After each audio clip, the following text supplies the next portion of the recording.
Who in this room has ever heard of Amazon Sidewalk? Now, if you heard about it from me last night, you can't put your hand up. So who here has heard of Amazon Sidewalk? Okay. Almost no one. Who here in the room has looked at their company's products and said, oh, we should get into IoT? So a decent number. All right.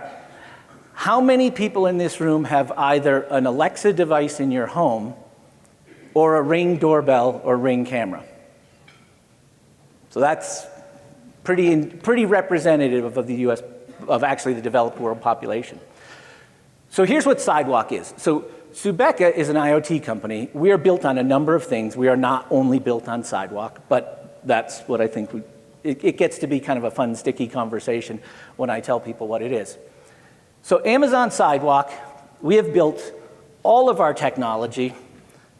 This water meter sits on Sidewalk. So we don't build the meter. This is a typical Neptune brass meter. It could be somebody else's. This is our smart meter register, which is actually an IoT device. This device sits on any water meter in the United States or the developed world. Scan it with a QR code from your phone, and you're connected to Amazon Sidewalk. So what is Sidewalk? Inside your home, for those of you that have those devices, you know that an Amazon Echo device or a Ring doorbell or camera has two radios. It has a Bluetooth radio that you've used to provision your device to the network. And then secondly, it has a Wi-Fi radio so that it actually connect to the internet. What you don't know is that all of those devices have a third radio. They have a proprietary 900 megahertz LoRa radio, long-range, low-power radio that emanates from your home about 3/4 of a mile to a mile. And given the number of devices, as you guys have all just shown, all of those radio signals overlap. And they create a mesh network throughout the developed world. And in April of this year, interesting timing on when I joined Subeka, Amazon turned on that mesh network, and it is known as Sidewalk. And it is free. So think about this. The water industry is faced with a particular challenge around IoT, and that is you need to put devices into remote places. And it's very hard to get connectivity back to the internet, or it's very expensive. For example, this smart meter register, if you were going to connect this to cellular, that would be 70 cents a month for however long you were using this per device. So if you're a water utility, we're not like electric utilities where eight electric utilities serve 85% of the US population. There's 57,000 water utilities in the United States. So many of them are really small, and they're not very well funded. So say you're a 20,000 person water utility, and if you have to pay cellular, that's a $250,000 cell bill at a minimum every year. So it gets very, very expensive. So by connecting to Sidewalk, you now have free backhaul telemetry to the cloud, where you can do with whatever you want with that data. They can get back to you. So Sidewalk is this really innovative thing, right? All the things that led to Sidewalk took a long, long time. But when you look at this kind of long nose of innovation, this is where we are. We've put a whole bunch of these inventions together that have happened to create this IoT company focused on water. And Sidewalk's one of the things that we do. But it is incredibly interesting and sticky with people to talk about the fact that whenever we talk to somebody, the biggest barrier they have is, I just can't get the communication. The communications is just an issue. The telemetry is a huge problem. And the idea now that there is a free network built by one of the biggest tech companies in the world that no one has to manage. It's already managed. That is incredibly valuable. And so that's, I think, why Polly it's an interesting discussion. So talk a little bit about that. So don't think that in order to be an innovative company, that you have to do all this invention, right? You just have to know where to look and have a structure, and we'll talk a little bit about that, to take things that are out there and turn them into products that your customers are looking for.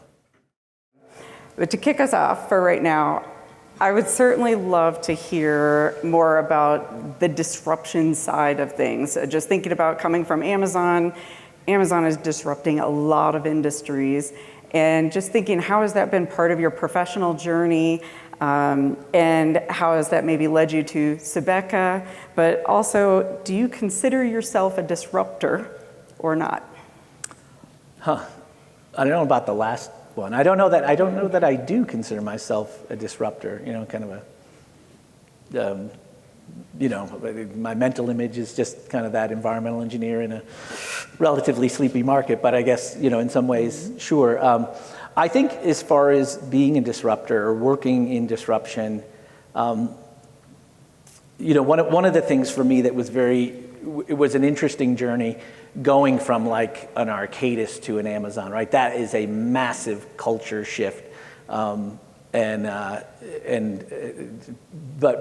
very, very interesting. And one thing you do have to get through when you get into innovation, and this is particularly relevant for the senior leaders in this room, right? And well, for anybody, both senior and one of the things that we find is that people don't like to get into innovation discussions because they don't know a lot about the topic. And so then when you get into conversations with people, there's this imposter syndrome, right? You feel like, hey, why am I in this room at Amazon? I am clearly not the smartest tool in this tool shed, so I shouldn't even be here. But I will tell you, when Sidewalk was first a concept, it was known as Sailboat, codenamed Sailboat. And 3 years ago, when I got very involved with it, no one at Amazon was thinking about Sidewalk for water. No one. Because no one understood the technical aspects of packet sizing from water data, from typical kind of water communications, from metering technology and that sort of thing. And so I quickly jumped on it. I said, wait, this is going to be perfect. So even though I felt like I was an imposter in the room, you got to get over it. You have to so it's a little bit of get outside your comfort zone and this, that, and the other thing. But there's a lot of stuff that's been read about the imposter syndrome and how you need to manage that and help your younger staff, mentor them through that. But also you as a senior leader, you got to get through that too. Would you have any advice for folks on what they could do as senior leaders, just kind of building off of that, from helping others to get past it? You have to jump in. You've got to be uncomfortable for a while. You got to make yourself uncomfortable. Comfortable with uncomfort. Yeah, right? yeah. Get in and be like, I don't think I know a lot about this, but tell me a little bit more, right? So. Yeah. So you spoke a lot about general public and some of the perceptions that are out there. I am curious of your opinion or perception of how the general public views innovation, or how does it play a role in the general public's lives? Well, so we all know this, the general public isn't rational, right? So you're not dealing with a rational consumer, particularly in water, right? So how many of us, it just drives you nuts. You go in and you watch somebody who will buy, a $3 bottle of water, but then get on Facebook and tear up their water utility because, they're paying, $4.50 for, 1,000 gallons of water. I mean, it's not a rational consumer, right? So it's a different thing. But so for the water industry, I think for the water consumer, I guess, one thing that I know is they don't want to come home and have another job. They're not ready for that yet. While they will 100% spend hours and hours trying to hook up their Sonos device, because they want to have stream music into their bathroom and into their, they'll do that, right? They'll set up really complicated, systems in their home to monitor their baby, but they just won't do it yet for water. And so you're not going to bring that. You might be able to, but a little bit, but you've got to meet that customer where they are. And so you've got to look at things like, like take a sidewalk, right? So you're taking a job away from the customer. They don't ever have to set anything up. Your device goes shipped, it's pre-provisioned, and the data just comes to you, and the customer doesn't have to do anything. Then that's meeting them where they need to be. So I know we've covered a lot of topics today, but I'm curious, is there anything that we haven't covered that you would like to make sure that these leaders would leave this conference knowing? And feel free to throw in any fun facts about yourself or superpowers, anything like that as well. Yeah. So the one thing, I think one thing that I would say, particularly to the leaders, particularly to the CEOs, the presidents who are in the room, when you see innovation, when you see something that you're really intrigued by, get over the imposter syndrome. Jump at that quickly. Get formal, get messy, get after it quickly. Don't worry about, hey, I'm going to take this back to my team. I want 4 levels of people buying in on this concept, and then we're going to go through this, 3-month innovation is messy, and reacting quickly can mean the difference from, having X% market share and having X minus 30% market share. So I think it's the message to the leaders in the room is, you do need to react quickly when you see it. That would be that. And I know over lunch we talked about just how do you fail fast, fail often, those types of things, but maybe even changing the terminology on that of, trial and error or trial and learn or something, that because failure seems to have, this stigma behind it that you failed, right?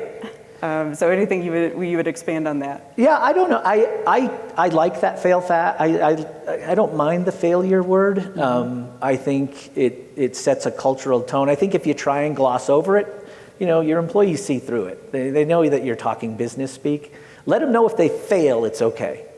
But when you tell them you're going to do something, you got to do it, right? If you say, hey, look, somebody's come to you, we have this idea. Okay, we're going to set aside, I know you're, whoever the employee is, we're going to set aside $10,000 or $15,000, whatever your investment's going to be in that little thing. Make sure they get the funding. Make sure they know we're behind you, and if this doesn't work, we're still going to learn from it. Because, for example, Amazon failed at the Fire Phone. It was an absolute abject failure. It went horribly. They spent billions of dollars on building a smartphone that no one wanted. It was horrible. But the technology of the Fire Phone became the Amazon Echo. And that has now enabled Sidewalk, which has enabled my career. So I thank you for failing on the Fire Phone. But they have to. So I think if you business speak it up too much, it kind of loses. You lose a little bit of credibility. Let them know if this doesn't work out, we're still no problem.